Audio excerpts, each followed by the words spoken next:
What's up, everyone, and welcome to the weekly Q&A. For our first question, Star Wars Exchange asks if Star Wars has a small galaxy problem. So this is coming off of last week's episode of The Bad Batch, the first one with Hera in it, and I saw a lot of people talking about how the galaxy feels small when everyone knows everyone else, and I don't know, I just came to expect that from The Bad Batch going into it, so that never bugged me. I mean, The Bad Batch is a spin-off show of the Clone Wars, so in that aspect, yeah, it's gonna feel kind of small because it's a spin-off of another show that we already know about. But Yeah, the animated shows just tend to connect with each other a lot. I mean, I consider it kind of its own little pocket of the universe. Mhm. But for the question of Star Wars as a whole, if you'd asked me this at the end of December, I probably would have said yes. I like the way that they included Luke in the Mandalorian, but something like that where we had this story that was disconnected and then it gets kind of pulled in, that made the universe feel a little smaller to me. But I'm like, they kind of eased us into it with Cobb Vanth, Bo-Katan, Boba Fett, so it was pretty clear that that's what the show was going to do. But now with the High Republic out, I don't really have that complaint at all. Yeah, I mean, the High Republic is completely new, completely different, aside from like a couple of Jedi that you might know the names of from the prequel trilogy, but yeah. I think that just when you focus all your storytelling in these few eras, then yeah, you're gonna connect them. You're gonna see familiar characters pop up, especially as like it's a mythology. So these big mythical characters are going to keep reappearing. I'm glad that we have something like the High Republic, so it balances that out. Because now I don't really feel the small galaxy issue anymore, because I'm getting something new. They are still expanding.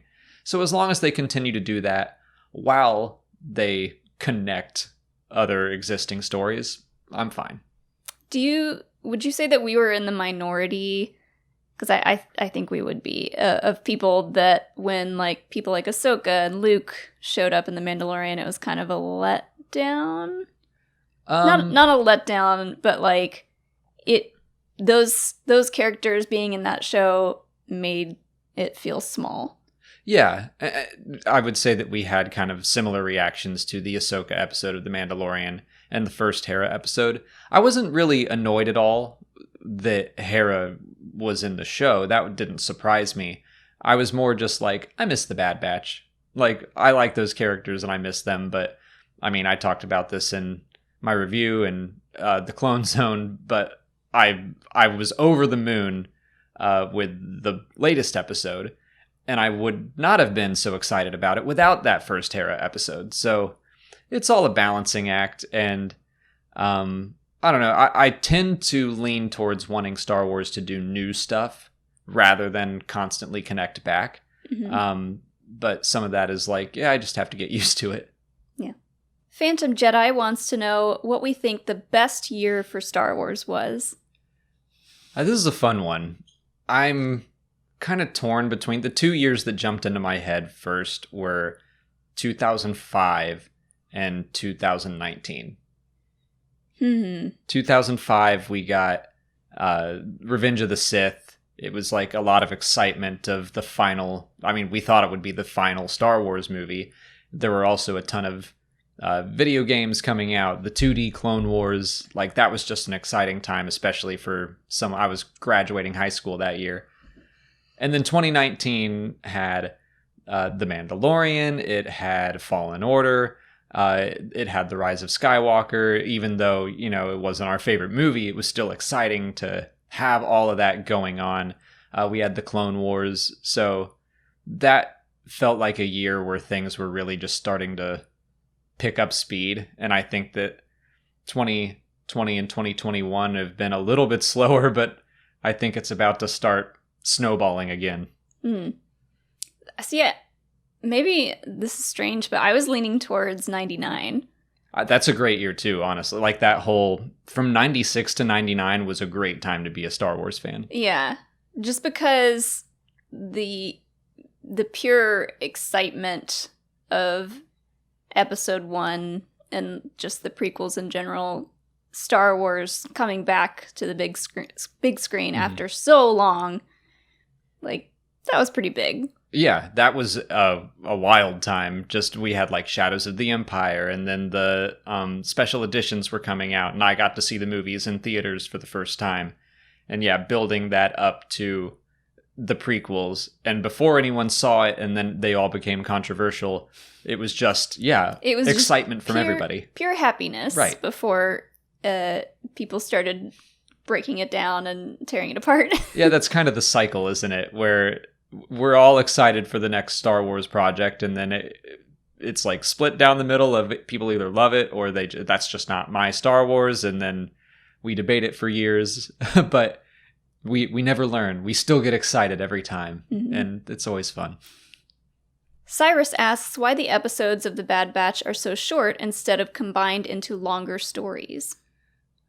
At first I was just like, because it's like the Clone Wars, and you do your 20-ish minute episodes, but then I am kind of like, but it's streaming, so I wonder why they all tend to be closer to that 25-minute mark. Because we talked about how the Hera episodes, I think that they would have worked amazingly well as just one long 50-minute episode. I think this has to do with the target audience being younger and the attention span being shorter. See, I don't know if they are targeting that younger audience. Like, I think they're targeting Clone Wars fans just as much as youngsters. But you're right. They still want to keep it accessible. Even Clone Wars fans are used to that amount of time. Yeah. That chunk of time. Maybe they needed to pad out these couple of weeks, the 16 weeks that we're seeing the episodes. Maybe they needed it to go for that long, but I just feel like people's attention spans are a lot shorter than they used to be. I think you're probably right there. You want to keep it accessible to the younger audience still. I just find it interesting that they've been more consistent in their length than The Mandalorian was. Where that's like, I think we got a 25-minute episode, we got a 55-minute episode. It was just kind of like whatever the story needed. And I find it interesting that outside of the first episode of The Bad Batch, for the most part, they've been right in that like 25-minute area. But I like that. I mean, I do too. I'm glad that it feels like we're still doing the Clone Wars or Rebels. I am curious if maybe the original plan was to have these for television and not streaming. Like maybe season 2, if that's happening, maybe that would show some more divergence, but I'm just spitballing. Chris Button wants to know what Star Wars sport we would excel at. I like the Nuna racing that you see in Attack of the Clones. It's like on one of the back screens. I think I'd like to just do Star Wars animal racing. Because I'm not going to pod race. I'll die instantly. Terrace Kasi, probably not. I mean, depends on who's teaching us, I guess. But I have pretty quick reflexes. I think I could be a pod racer. Anakin says he's the only human who can do it.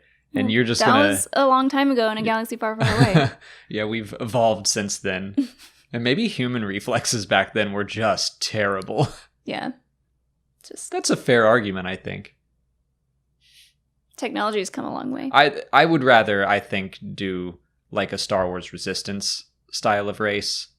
Of being in like a ship or an airspeeder or something. Pod racing, I wasn't great at it in the N64 game. So I don't trust myself to be great at it in real life. The Resistance type racing reminds me of playing Star Fox. Yeah. You gotta fly through the rings. Exactly. Alden Diaz asks if Indiana Jones should continue on past the 5th film. I feel like I find like once a month a good indie question to dive into. I want to keep that going. I think and hope they're done with movies after this 5th one. But I hope that Indiana Jones is not done. I've heard rumors that they're going to reboot like the Young Indiana Jones Chronicles, or if they want to do comics and books, like, I think I could hop into that and keep up with it now, and I would enjoy doing that. I never really did that with Indiana Jones, so... Yeah. I think a young Indiana Jones, either trilogy or Disney Plus series, I think that would be the best way to continue on the story. But no, the movies need to stop. Yeah, and I don't want to recast. The movies of Harrison's Ford Indiana Jones, just because he's getting to, you know, his... he gets hurt on every movie that he does. His golden years.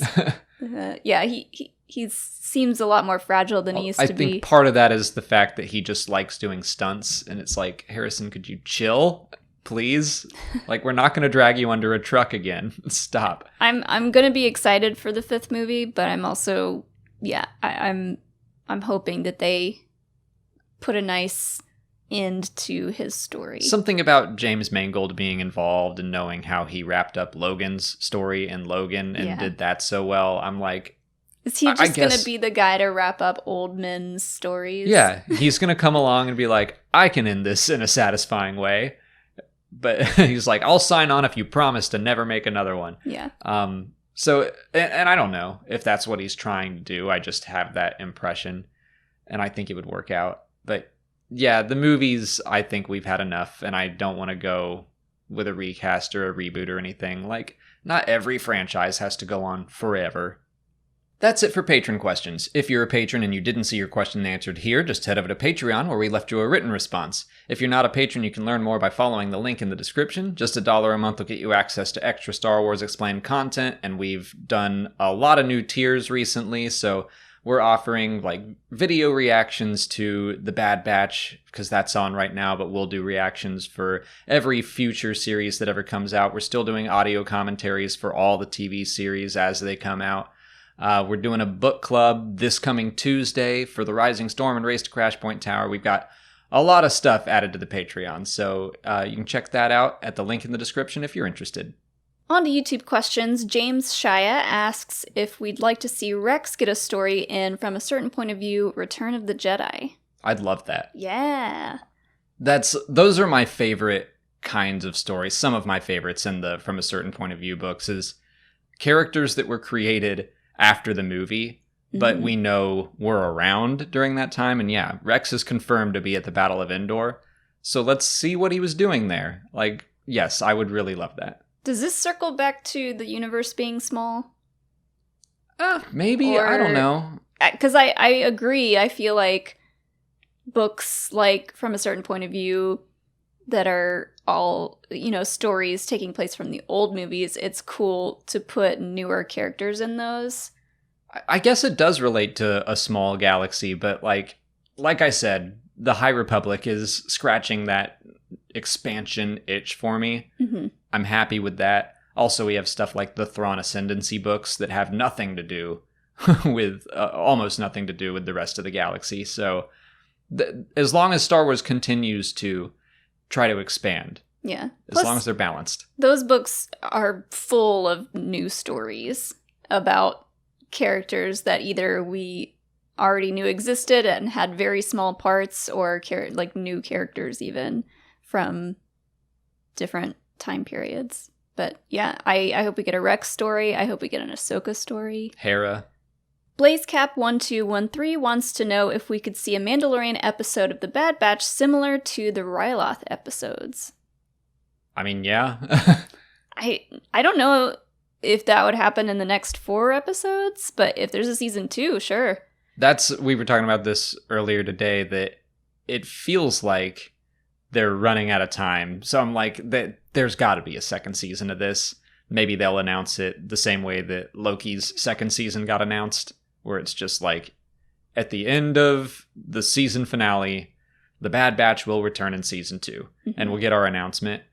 That, like, I thought it was kind of weird that they haven't announced a season 2 yet.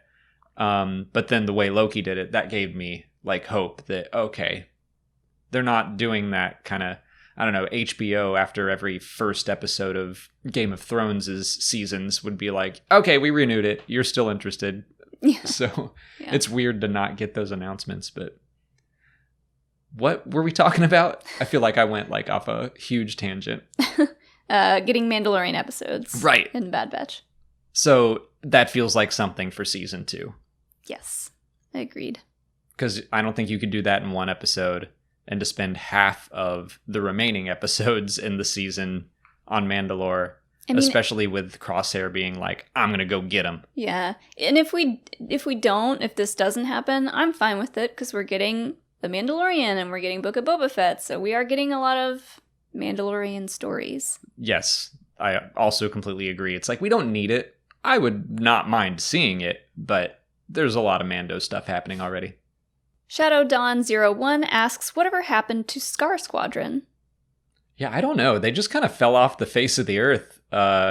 So Scar Squadron is a group of enhanced stormtroopers that are very similar to the Bad Batch, which was by design. They were in the comics well before the Bad Batch series was announced. All we had were like the story reels, and I think they were like, let's use this concept as Imperials. Mm-hmm. Maybe they just decided to ditch them when they were like, we're going to do a Bad Batch series, and we'll just ignore Scar Squadron. But yeah, we haven't seen him in a long time. I think that's probably the right answer, is that they kind of were like, well, let's take this idea and run with it in this other direction. But I like to think that maybe the story of Scar Squadron is like, oh, the Empire is trying to copy what Bad Batch did, and that's it. That's all we're gonna get of that story. Yeah, I don't think we've seen them since 2018, maybe 2019. But honestly, they were cool when they were introduced, and then they just kept getting foiled. Like, nothing they did ever went right, and they seemed like every other stormtrooper, except they had names. Yeah, which, I mean, for a story of people on the side of the Empire, that's typically how it goes. Yeah, so I'm okay if they just kind of fade away. They don't have to be part of Star Wars, but it would be nice to get some sort of conclusion, I guess. Comrade Bobcat39 wants to know if Biggs was at the Battle of Scarif. I don't think so. I think that also, like my once a month Biggs question, I think that he was probably meant to be on Tatooine, or he hadn't officially joined the rebellion yet. They've been very much treating that deleted scene as if it actually happened. Although you can see the Biggs look-alike with the mustache and the helmet. Like, he's in Rogue One, but it's all like very fast shots. So I don't think they're intending for Biggs to be there, even though they had a kind of stand-in for him. Would he not be at the Academy still? Or is it too close to the time of A New Hope? He might still be on his ship, the Rand Ecliptic. That's where he mutinied. And then he went back to Tatooine after that. Or maybe the Tatooine trip was before the Rand Ecliptic. No, it wasn't. Why does everyone want to go back to Tatooine? I don't know. But no, I think that he was not at the Battle of Scarif. Fair enough. Keep him safe. That's all the time we have for questions today. If you want to leave a question for next week's video, just put it in the comments below, or sign up for Patreon to join our weekly Q&A discussion. If you haven't already, please like this video, subscribe to the channel. Follow us on Twitter, Instagram, Facebook, and Twitch. And as always, thanks for watching, and may the Force be with you.